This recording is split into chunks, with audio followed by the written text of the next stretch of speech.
સમાચાર સવારમાં આપનું સ્વાગત છે। તાજના તાજા અને મહત્વપૂર્ણ સમાચારો પર એક નજર કરીએ તે પહેલા ચેનલને સબસ્ક્રાઇબ કરી લો। આગામી 7 દિવસને લઈ વરસાદની આગાહી। હવામાન વિભાગે આગાહી કરી છે કે રાજ્યમાં આગામી 7 દિવસ વરસાદ રહેવાની શક્યતા છે। હાલ દક્ષિણ ગુજરાતમાં અપર એર સાયક્લોનિક સર્ક્યુલેશન સક્રિય હોવાને કારણે વરસાદ વરસી રહ્યો છે। હવામાન વિભાગની આગાહી મુજબ 2 થી 3 જુલાઈ દરમિયાન ગુજરાતમાં ભારે વરસાદ પડશે। હવામાન વિભાગે આગામી 5 દિવસ સુધી માછીમારોને દરિયો ન ખેડવા સૂચના આપી છે। બનાસકાંઠા, પાટણ, મહેસાણા, સાબરકાંઠા, કચ્છ, ગાંધીનગર, અરવલ્લી, મહીસાગર, દાહોદ, મોરબી, સુરેન્દ્રનગર, અમદાવાદ, બોટાદ, ભાવનગર, અમરેલી, જૂનાગઢ, ગીર સોમનાથ, દીવ, ભરૂચ, સુરત, નવસારી, વલસાડ, દમણ અને દાદરા નગર હવેલીમાં વરસાદની આગાહી કરવામાં આવી છે। અમદાવાદમાં પણ મધ્યમથી ભારે વરસાદ પડી શકે છે। મહેસાણામાંથી ગૌમાંસ વેચનારા ઝડપાયા। મહેસાણામાં એક અઠવાડિયા પહેલા 7 ગાયોના કતલ કરેલી હાલતમાં અવશેષો મળ્યા હતા। આ અંગે ફરિયાદ નોંધાતા પોલીસે તપાસ કરતા ગાયોની કતલ કરનાર અને અમદાવાદમાં તેનું ગૌમાંસ વેચનાર 3 આરોપીઓને મહેસાણા પોલીસે ઝડપી પાડ્યા છે। ઝડપાયેલા આરોપીઓએ કબૂલ્યું છે કે તેઓ મહેસાણાના લાખવડ ગામની સીમમાં બાવળોની ઝાડીમાં ગાયોને લઈ જઈ હત્યા કરી હતી। આ ગુનામાં સામેલ 4 અન્ય આરોપી હાલ ફરાર થઈ છે।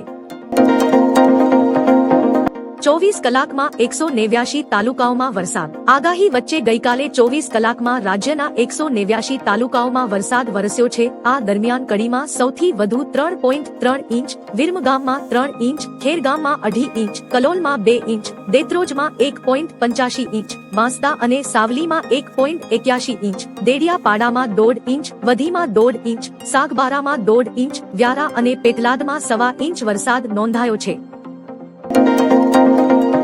સીએમ ભૂપેન્દ્ર પટેલનો મોટો નિર્ણય। સીએમ ભૂપેન્દ્ર પટેલે મોટો નિર્ણય લીધો છે, જેમાં રહેણાંક મકાનોના ટ્રાન્સફર્સ માટે ભરવા પાત્ર ડ્યુટીની 80% સુધીની રકમ માફ કરાશે। આમ હવે સોસાયટી, એસોસિએશન અને નોન ટ્રેડિંગ કોર્પોરેશન્સ દ્વારા એલોટમેન્ટ લેટર, શેર સર્ટિફિકેટથી કરેલી તબદીલી ટ્રાન્સફર માટે ભરવા પાત્ર 100% ડ્યુટીની રકમમાંથી 80% સુધી ડ્યુટી રકમ માફ કરાશે, એટલે કે માત્ર 20% જેટલી ડ્યુટી વસૂલ કરાશે।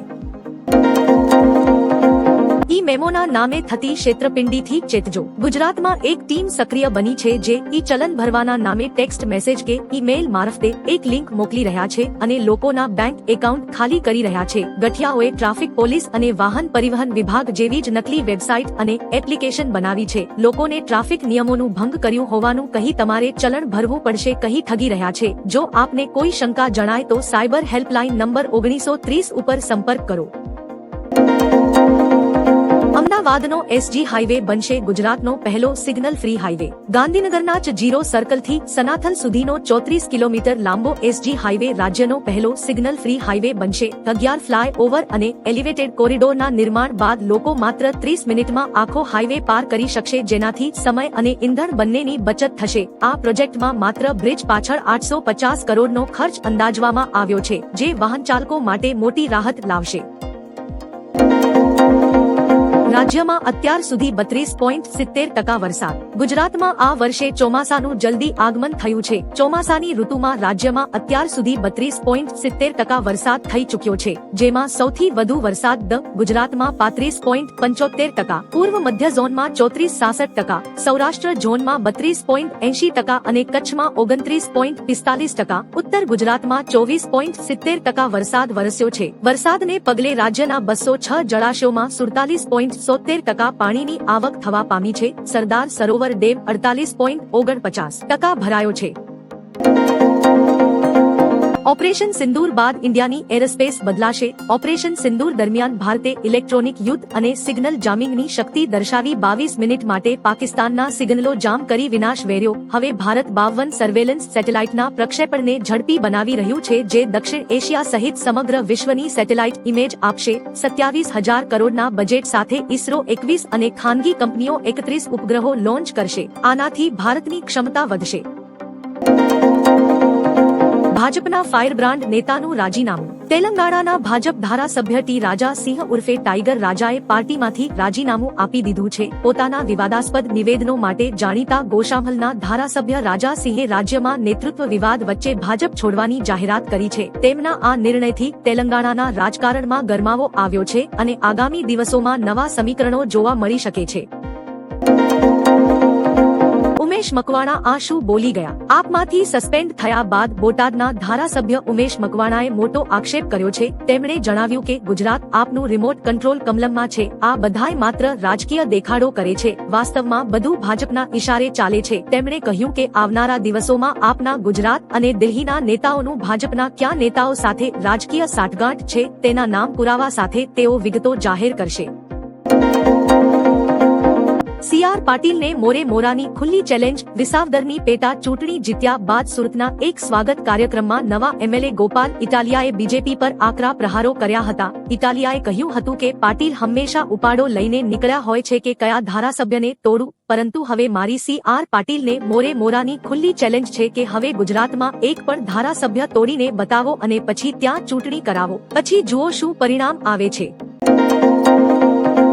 વરસાદના સમાચાર પર એક નજર. સુરતમાં ભારે પવન સાથે વરસાદ. ભારે પવનથી 200 વર્ષ જૂનું ઝાડ ધરાશાયી. દિલ્હી ગેટ ગોપાલજીની હવેલી નજીક આ ઘટના બની. વિરમગામમાં 3.25 ઇંચ વરસાદ. કડીમાં 2.5 ઇંચ. ઉમરપાડામાં 1.5 ઇંચ વરસાદ. બાવળામાં 1 ઇંચ. દેત્રોજમાં 1 ઇંચ વરસાદ ઉપરાંત 124 તાલુકામાં 1 ઇંચ કરતા ઓછો વરસાદ નોંધાયો. અમદાવાદ શહેરમાં ધોધમાર વરસાદ. પેટલાદમાં ધોધમાર વરસાદ. વિરમગામ ગ્રામ્ય વિસ્તારમાં ધોધમાર વરસાદ. અમદાવાદના પૂર્વ વિસ્તાર સામાન્ય વરસાદમાં પાણી ભરાયું. કોર્પોરેશનની પ્રી મોન્સૂનની કામગીરીની પોલ ખુલી. દ્વારકા અને પોરબંદરમાં દરિયો તોફાની બન્યો. ઘણા નદી નાળા હલક્યા. ડાંગનો ભંભાઈ ધોધ નયનરમ્ય બન્યો.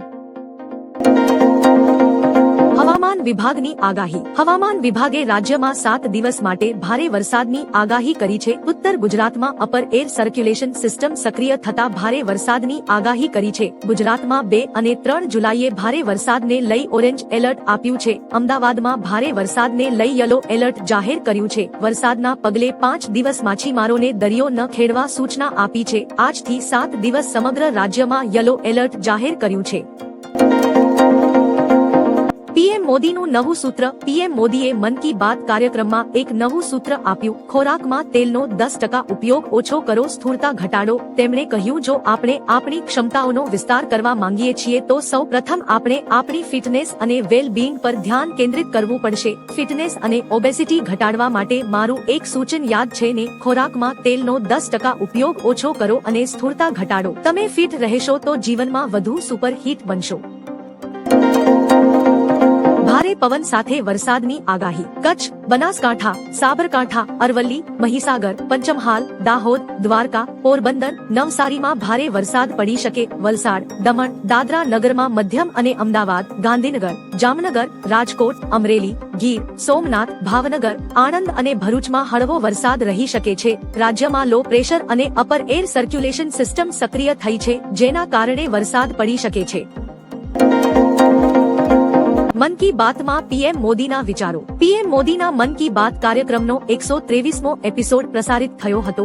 22 ભાષાઓમાં રજૂ કરાયેલા આ કાર્યક્રમની શરૂઆત પીએમ મોદીએ યોગ દિવસ પર ચર્ચા સાથે કરી હતી. તેમણે કહ્યું કે આંતરરાષ્ટ્રીય યોગ દિવસ સતત ભવ્ય બની રહ્યો છે. પીએમએ તેલંગાણામાં અપંગ લોકોના યોગથી લઈને કાશ્મીરમાં સૈનિકોના યોગ સુધીની દરેક બાબતનો ઉલ્લેખ કર્યો. પીએમએ તીર્થયાત્રા પર જઈ રહેલા અને તેમને મદદ કરનારા તમામ લોકોને શુભેચ્છા પાઠવી.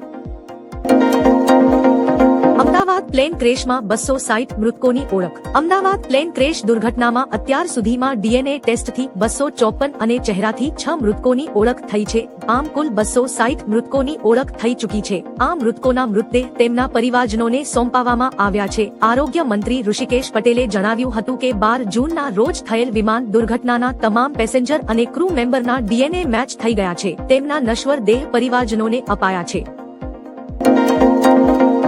ગુજરાતમાં આવું પહેલીવાર થયું. ગુજરાતમાં મેઘરાજા જૂન મહિનામાં ઘણા મહેરબાન થયા છે, ત્યારે હવામાન વિભાગના આંકડા સામે આવ્યા છે. તે મુજબ 2025માં 28 જૂન સુધીમાં રાજ્યમાં સરેરાશ 8.7 ઇંચ વરસાદ પડી ચૂક્યો છે. જો કે જૂનમાં સરેરાશ 4 ઇંચ વરસાદ પડવો જોઈએ. આમ આ વખતે ડબલ કરતા પણ વધુ વરસાદ પડ્યો છે. આ સાથે છેલ્લા 13 વર્ષને જોવામાં આવે તો વર્ષ 2023 છોડીને પહેલીવાર એવું બન્યું છે કે જૂનમાં આવો વરસાદ પડ્યો હોય. મન કી બાતમાં પીએમ મોદીની વાતો. મન કી બાતના 123માં એપિસોડમાં પીએમ મોદીએ કહ્યું કે યોગને સ્વચ્છ યમુનાના સંકલ્પ સાથે જોડ્યો. ગુજરાતમાં યોગ દિવસે રેકોર્ડ બન્યો. 2121 લોકોએ ભુજંગાસન કરી રેકોર્ડ બનાવ્યો. વન અર્થ અને વન હેલ્થની થીમ પર ઉજવણી કરાઈ. આ માત્ર એક સૂત્ર નહીં પણ વિશ્વાસ છે. વધુમાં વધુ લોકોને યોગ અપનાવવા પ્રેરિત કરો. ધાર્મિક યાત્રાઓ ભગવાન સાથે જોડે છે.